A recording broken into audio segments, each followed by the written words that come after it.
Hey everyone, welcome to ABM Voice podcast. I'm your host Abhishek, and today I'm joined by Sam Dunning, the co-owner of WebChoice UK, an agency based in the UK that helps clients with SEO, web design, and web development, especially on the marketing front.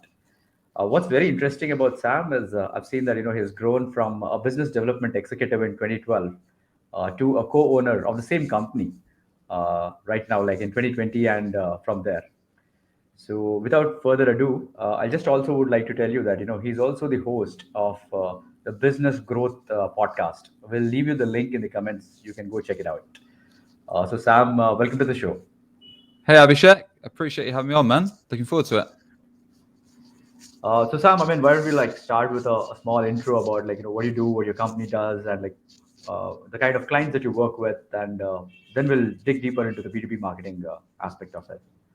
Yeah, sure thing. So, it's Sam Dunning. I run a company called WebChoice, and essentially we do B2B SEO and websites for revenue as opposed to vanity. So, we tend to work with B2B tech and service companies that are perhaps a little bit frustrated as when maybe idle clients are searching for their services or their technology or their solutions on Google, they often see competitors above them stealing their traffic, inbound leads, or demo requests. So we help fix that problem with our unusual approach to SEO and website optimization. That's a lot of what we get involved in. And I'm also the host, like you mentioned, of Business Growth Show, which is a B2B marketing podcast where I have solo episodes with actual B2B marketing SEO tips. And I also interview kind of real B2B marketing practitioners, VPs, CMOs, marketing directors that are in the weeds on their areas of expertise around B2B marketing. Cool, Sam. Sam, you mentioned that you take an unusual approach to marketing, content marketing specifically. Can you just dig a little deeper into that? Yeah. So I suppose when it comes to B2B SEO, got a lot of people kind of think of SEO and they think kind of rankings, they think improving website traffic. You've only got to scroll along LinkedIn feed for a while and you'll probably see some marketer post a screenshot of their traffic increasing through SEO. And a lot of that's like BS, a lot of that's vanity. And most B2B companies, I tend to work mainly with B2B service and tech companies, and most of those companies have a sales team. And ultimately, their main goal is to drive more qualified demo requests or consultation requests to their sales team. And if you're just getting a bunch of traffic from SEO that's not really converting into qualified meetings or demos, it's almost pointless. So where a lot of companies go wrong with SEO is they kind of target terms that are quite generic that might bring high levels of traffic, but the intent level of the end users, the end prospects that are actually coming to your site is often quite low. So I like to get very niche, very specific when we work with businesses and really understand kind of things like who are the exact sector that you want to be working with, what are the type of companies, industries, decision makers you want to do business with. Really getting in from a customer level. What are the main juicy problems, the bleeding neck problems that your offer fixes? What are the key questions that your target market are searching for answers for? How can we build out content for your website so you become the go-to sector, the go-to brand for your industry?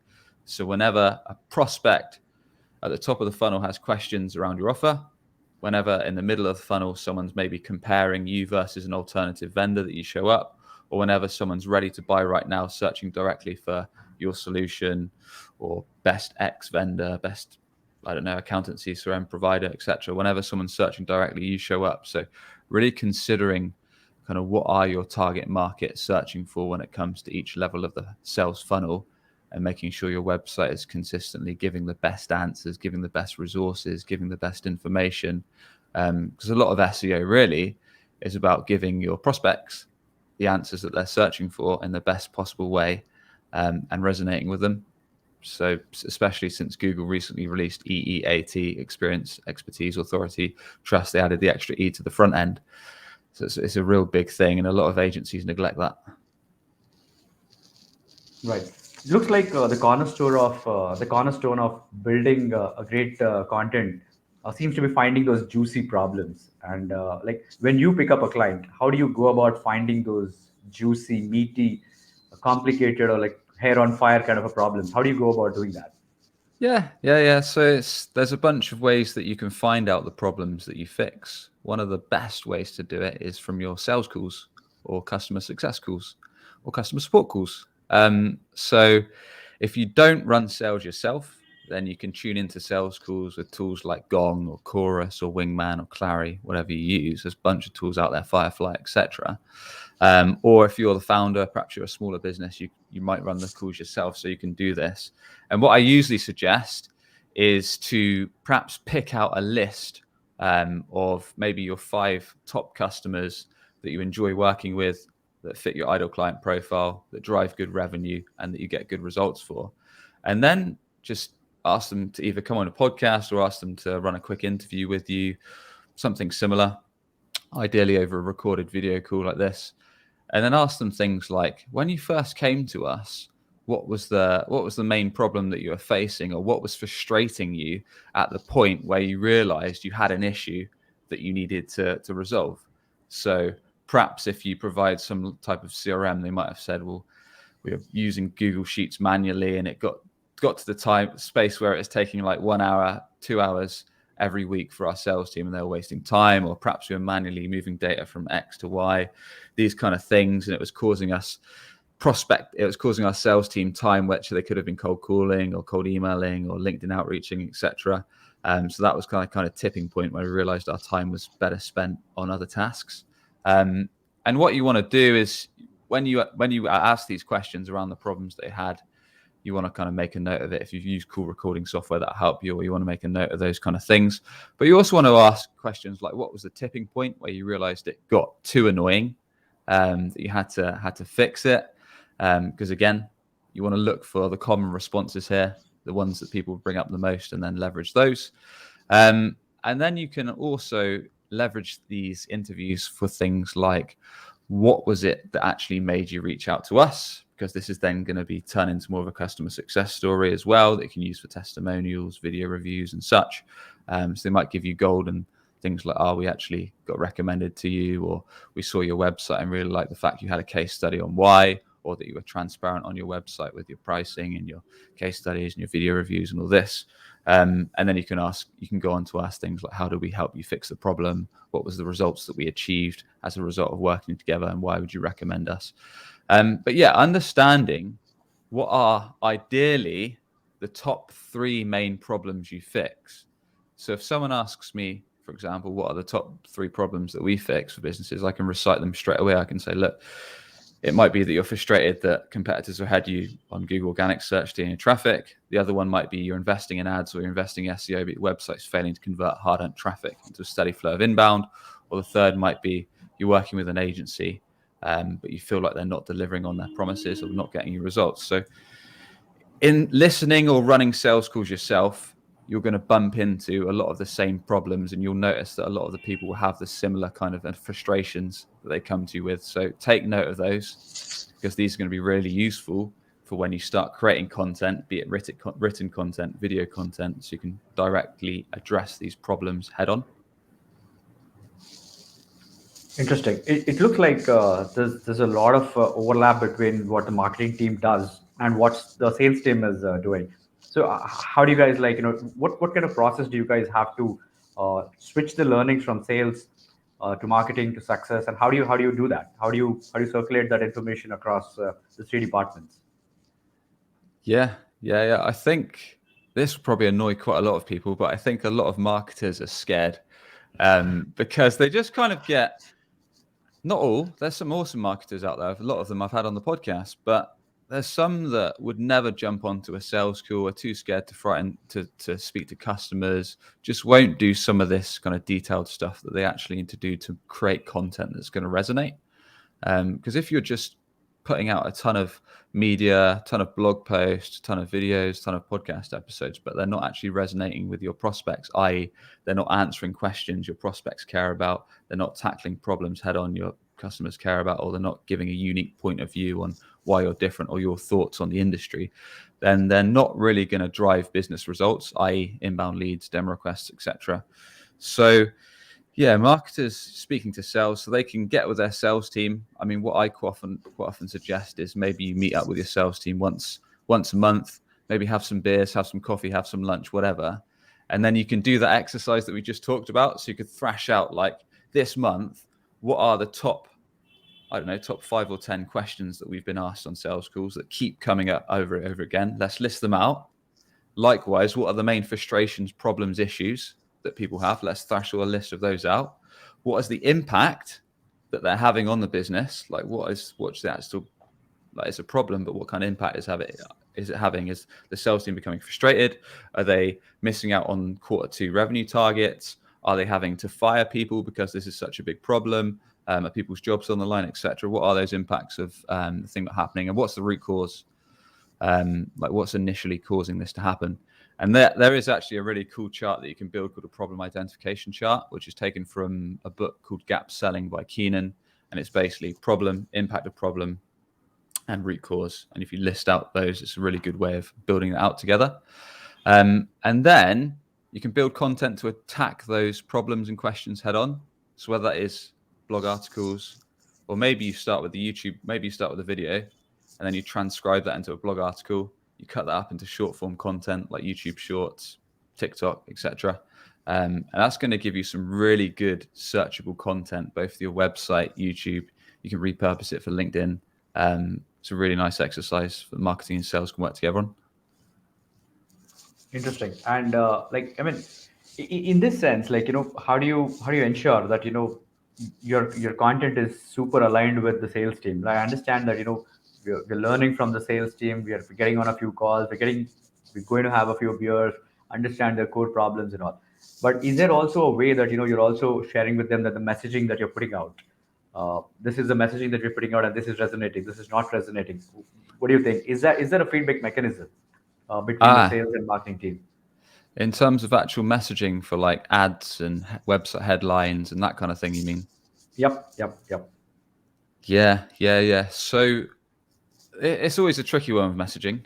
And I'd say I'm far from a messaging expert, but you've only got to go onto a few SaaS tech or similar companies' websites. You look at their homepage and you'll see things like a 360 all-in-one degree angle view of your customer lifetime, sizzle dazzle like this. And it's like, well, I've just read your homepage. I've scrolled down for 10, 15 seconds and I still have no clue what you actually do, how your solution is going to help me, or what's in it for me or my business.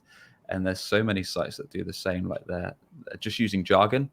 And there's a classic line, if you confuse, you lose, which couldn't be more true for things like homepage headlines, landing page headlines, or advertisement, LinkedIn ads, headlines, etc., no matter what the format is. So using jargon that your customers don't actually say on a daily basis could be causing you a lot of problems, namely revenue, namely you won't resonate, you won't get the click through, you'll get a high bounce rate on your website, people will just jump off. So yeah, if you can use actual words that your customers say when they describe your offer, or when they describe the problem that they have, when they describe your service, that's powerful, because if they're regular words that they use, it's going to resonate. Or if you're maybe a startup and you're not sure, you can't go wrong with being crystal clear. Like I use simple words because I'm a simple guy. So I would rather say something like, I don't know, let's say you provide payroll, like frustrated payroll is taking 8 hours a day, do it all in 2 clicks, something like that. That's just off the top of my head, like literally says like you can do 2 clicks and run your entire payroll rather than doing it with Google Sheets, something like that. So rather than trying to sound clever, trying to sound stupid, start with a clear headline or offer, which could be the problem you fix or the value you bring or how you help people. And then when you can, start using the actual words that your prospects or customers use by doing those things we talked about earlier, listening to calls, talking to your sales team, getting on customer success calls, etc. This is wonderful, Sam. I think two like super points that you've mentioned here. Use customers' words in your website copy. This is amazing, and be clear. Clear is better than clever. I think these two like hit Always. home the point. Yeah. And digging a little bit deeper into the content, right? Like, what kind of a content have you found to be most useful to actually drive conversions? Maybe middle of the funnel, if someone's at the middle of the funnel or bottom of the funnel. What kind of content has resonated the most, especially in the B2B context? And Well, where have you found the most success? yeah, I mean, generally, it's quite a broad question, right? But I mean, typically, if we're talking converting prospects, that we want to talk about prospects that are in the market for your offer now. So people that are bottom of the funnel. So if we're talking from an SEO perspective, which is my game, that might be someone searching for, let's say you did provide some kind of payroll solution. I don't know, best payroll company, or best payroll company for finance, or best payroll company for finance for small business. So understanding what your target market is searching for when they need your offer or they want to speak to sales today. You want to start with what's called capturing existing demand in the market, i.e., capturing those potential clients that are quite literally searching for your offer today. That doesn't always need to be SEO. So SEO, you'd analyze kind of using tools like Href, SEMrush, whatever. What are the high intent terms that people search when they need your offer in the niches that you serve? That could be long tail keywords, like I just mentioned, or shorter ones. Likewise, you can do the same to capture that, scoop that up with Google Ads. So if you're perhaps working on SEO in the background, Google Ads will be a faster route to market. You can get in front of people right away. Or that might be through review sites, which a lot of people neglect, because review sites, aggregation sites, show up so well on Google. I can see you're nodding your head, so you probably agree.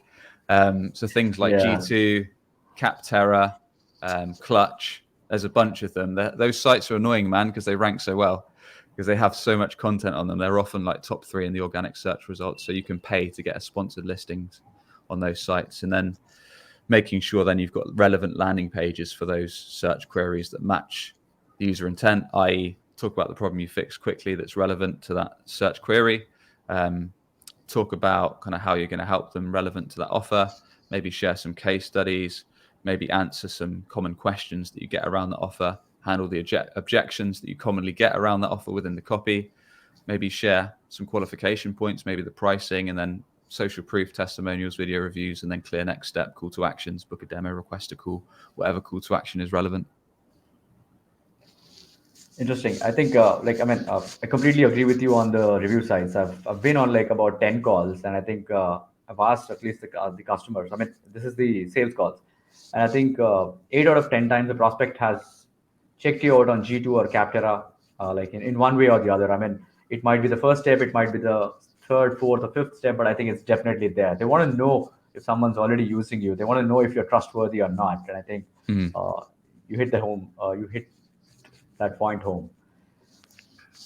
And so let me just shift the gears a little bit. I think we are an ABM company, and I want to like understand your take on personalization and your take on taking a few accounts and then just going very specifically after them. Like, what do you think about this, and like what has been your experience on this?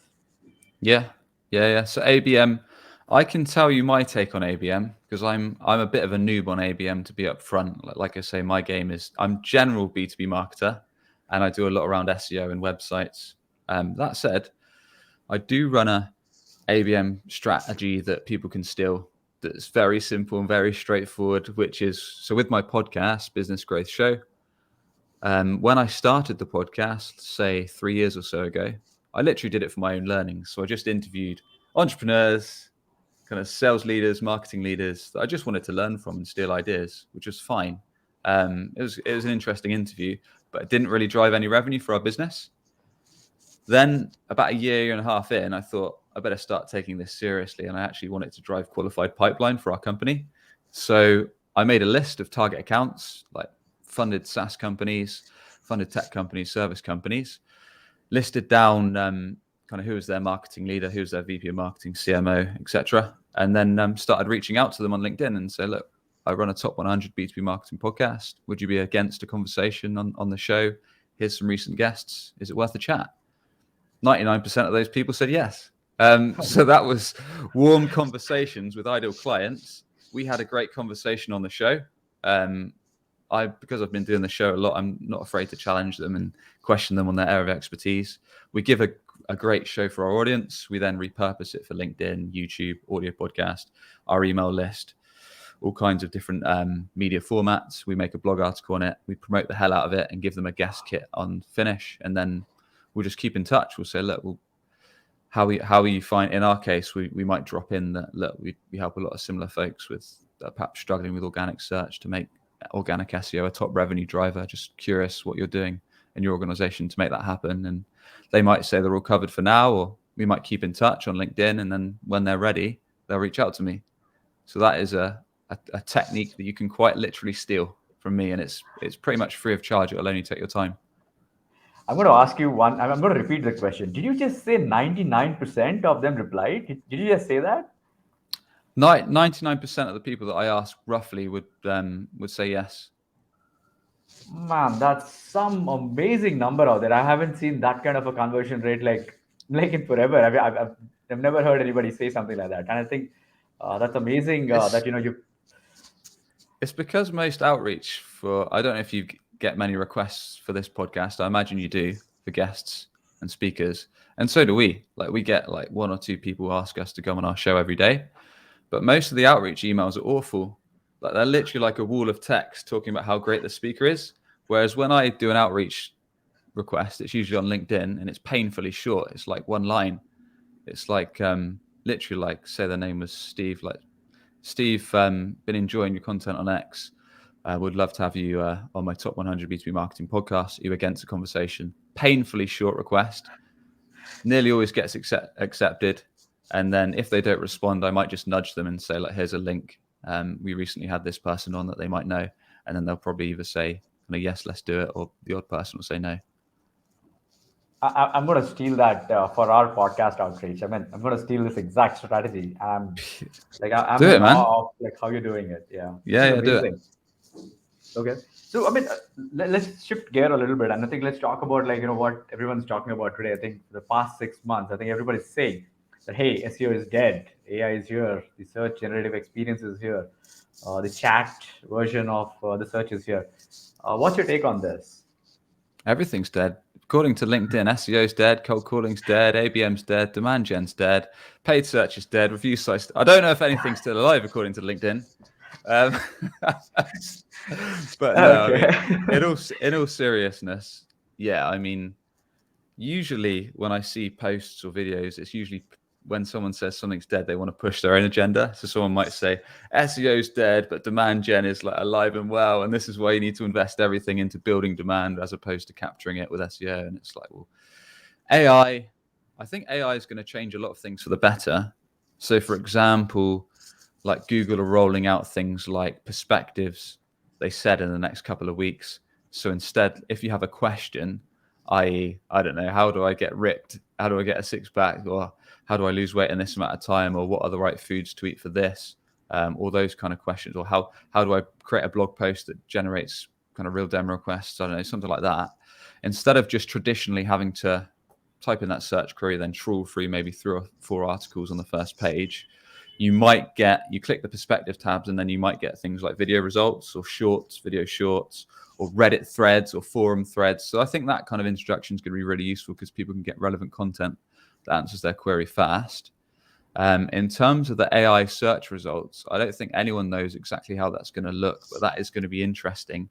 I'm just hoping that it doesn't take up too much of the top fold, but we shall see. I think a lot of it's going to impact kind of more, let's say, information searches, i.e., people early in the funnel that are searching for questions or problems, etc., which would probably be a good thing. So it gives them kind of an automated response where they don't have to click through a site and then maybe 2 or 3 articles on the right-hand side that give more detail, and then the traditional results underneath. So I think that's going to be good. From what I understand so far, kind of higher intent searches that we talked about earlier, i.e., when someone's searching for a specific solution, a specific company, or a specific offer in a niche, then I don't think they're going to be impacted quite so much. And naturally, Google aren't going to want to give up their advertisement space. They're not going to want to give it all to AI, so there'll still be some space for organic results. It just means that you're going to have to fight harder with the content that you put out to make sure it generally is written by people with hands-on expertise and experience in the subject matter, and it also gives people the answers and information and kind of serves them with what they need quickly and builds trust with them. So I think the content game is going to need to be stepped up a lot. So I mean, let me connect the two things that you just said, right? One thing is, I mean, you have to up your content game. The other thing that you just mentioned is like, you repurpose the hell out of any content that comes in. Like, how do you see these two coming together and playing out? Like, and do you have like a playbook for content repurposing that this audience can actually go ahead and steal? Sure, you can just take mine. Um, Okay, so I I do a bunch of weird things, but most of the time I do a lot of what I said earlier in this recording. So if I get questions on sales calls that I think other people are going to have, or that I haven't heard before, or that I get quite a lot, I just go on my iPhone notes app, just write it down there. Um, if I get a problem that someone's facing, again, I write that down on my iPhone notes app. If I interview a marketer and they've kind of raised something interesting, I'll do the same. If I discover something in my own learnings, i.e., like today, we recently got kind of one of our competitive pages, kind of top 3 organic search. I wrote a blog about that. So basically, anything that happens to me on sales calls, learnings, etc., I usually write down on my notes app, and then quite a lot of the time, I'll first, if it's got enough depth behind it, I'll record a solo episode for my podcast, just as a video. Then I will put that out on the audio podcast as well. Then I will chop that up into a bunch of YouTube shorts. And then that can also be transcribed into a blog article. That blog article, you can then take the kind of interesting paragraphs out of it and repurpose those into a LinkedIn post. Just make sure they're well spaced out. You've got a good hook, i.e., the first 2 lines of the post to actually make people click read more. So that alone is what, maybe 5 or so, 6 or so different ways to kind of think up content ideas and then repurpose them. And that's quite fairly straightforward. There's even a tool called Opus AI, which is really cool, where you can just paste your YouTube links and it cuts up YouTube shorts for you. It's quite nice. Just seeing that. got it. We'll make a note of that. And so the last question, Sam, I think like if someone was just starting in B2B marketing, like what advice would you give them? And I know, hey, this is how you should go about thinking about B2B marketing. This is how like you go about building a career in B2B marketing. Like, and what kind of advice would that be? There's a lot, but it's tough to do one thing. I think one thing, I've probably got a couple pieces of advice. One is think like the CEO. I you want everything you do, you want to prioritize your tasks on what's going to drive revenue. Always think to yourself, will this actually positively impact revenue? And that's how you should prioritize the work you do. Then if you want to kind of really learn B2B marketing, run your own experiments. So you might think, yeah, I can just get by being a marketing exec to start with. Maybe you start out as a marketing exec or a sales exec in a company. You think you can kind of tip on by and get to where you wanted by just doing your 9 to 5. Or no, the reason I got kind of some kind of progress, I'm not saying it's been that far yet, is did a lot of stuff outside of that. So listen to industry relevant podcasts, read a bunch of books, sales, marketing, entrepreneurship, started my own podcast. Starting your own podcast is literally a university life hack. It will save you 20 grand on university fees, and you can literally just invite people that you want to learn from and steal everything they know and gain your own audience at the same time. But yeah, that experiment, your own marketing side experiment, could be start your own blog article. It could be start your own website, start your own e-com store. I don't know, you start a Gumroad guide on something you're passionate and have some expertise on that others might want to know, or you start a YouTube channel, just something you can start on the side that's going to give you hands-on experience, which is going to look good on your CV. It's going to be something that you can experiment with. It's going to build on your own learnings. That is probably one of the best ways to grow. The reason I asked that question, Sam, is that I saw that you grew from a business development executive in the same company to now a co-owner. Like, how did that even happen? Like, Oh yeah, don't follow my route. I've actually, I think that was about 12 or 13 years ago where I started a web choice, and then I think I came and left the company maybe 3 times because I was doing sales, I was doing marketing, and I was young, like I was a young kid. I didn't really know what I wanted to do. Had a bunch of jobs in between. and then eventually came back, say 4 or 5 years ago, and then realized that I actually wanted to make a good career out of it. So that's when I started doing those things, like I said, like listening to podcasts, reading books, started my own podcast, and kind of built up my own education in the field. And then thought, well, as we ramp up monthly recurring revenue for the business, as we onboard more website and SEO clients, I want to become kind of a bigger part of this. So bought in as a founder, and here we are today. It's the short story. We would have loved to go a little bit deeper, but thanks for everything that you've shared with us, Sam. I think I'm going to steal a few snippets out of this. I'm definitely going to like rip off a couple of frameworks and I think use it for our own business. And yeah, I mean, if there is anything else that you want to add to our audience, please feel free to go ahead and like share. No, I mean that's pretty much it. If you're on LinkedIn, just connect with me, Sam Dunning. There, I share website and SEO and B2B marketing tips daily. If you want more free advice, then check out my podcast, Business Growth Show. Or if anything that you've heard you are a bit frustrated with, i.e., competitors are above you on Google organic search, whenever people search for your offer, or your website's not converting a steady stream of demo requests or calls for the sales team, then we might be able to help. Our site is webchoiceuk.com. So that's it, folks. Thanks for tuning in. This is Sam Dunning, the co-owner of WebChoice UK. Thanks for listening to the ABM Voice podcast. This is Abhishek signing off.